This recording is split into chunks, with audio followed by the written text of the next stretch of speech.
Depuis que j'ai quitté le merveilleux monde du spectacle et de l'audiovisuel pour un travail de bureau, de salarié, tout simplement parce que j'étais un très mauvais réalisateur qui n'avait plus d'engagement, mes meilleurs amis, Pierre et Laurent, me reprochent systématiquement de ne plus me servir de mon appareil photo ou de mes caméras que pour capter mes vacances.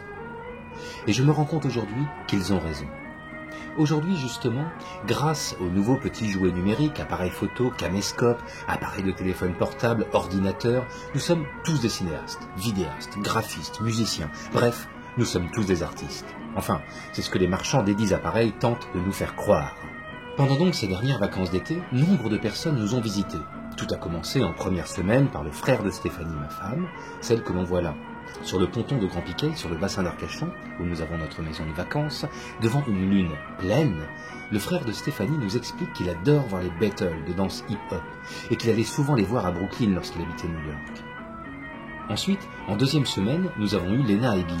Léna est enseignante en lycée professionnel et milite pour l'association Réseau des enseignants sans frontières. Quant à Bill, il est architecte et s'intéresse beaucoup à l'art contemporain. Bien entendu, tous ces gens que je vous montre ici n'ont jamais donné leur accord pour que leur image soit diffusée. Aujourd'hui, le monde entier veut maîtriser son image, de Sarkozy à l'épicier du coin. Sarkozy, je dis ça pour les générations à venir, pour ceux qui ne le savent pas, était un homme politique français du début du XXIe siècle, originaire d'Europe de l'Est, qui voulait devenir dictateur. Mais déséquilibré, voleur, du nom de Jacques Chirac, alors président de la République, l'en a in extremis empêché. Bref, de Sarkozy à l'épicier, tout le monde veut maîtriser son image. Et puis quoi encore? Qu'est-ce qu'on en a à foutre de voir Sarkozy, l'épicier du coin, en slip, en photo, dans une expo d'art contemporain que personne n'ira voir, ou alors dans un journal à scandale que tout le monde lit aux chiottes?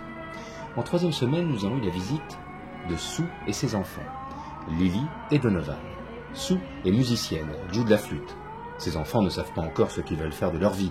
Chaque année, de toute façon, ils changent d'avis. C'est d'ailleurs ce qui est insupportable avec les enfants, cette instabilité, cette inconstance dans les décisions. Peut-être que, comme moi, ces enfants auront simplement envie de ne rien faire, juste écouter ou faire de la musique, ou encore faire des films de vacances en appelant ça du cinéma, ou pire, de l'art contemporain. Aussi, pendant ces vacances, j'essayais de filmer quelques-unes de mes performances, pour ensuite tenter d'en faire des vidéos d'art. Mais comme on dit, ça ne marchait pas. Alors j'ai demandé à chaque membre de ma famille, lors d'un repas dominical, de faire pour moi quelques pas de danse devant la caméra. J'ai alors pensé à Robert Fillon, et j'ai eu envie de l'embrasser.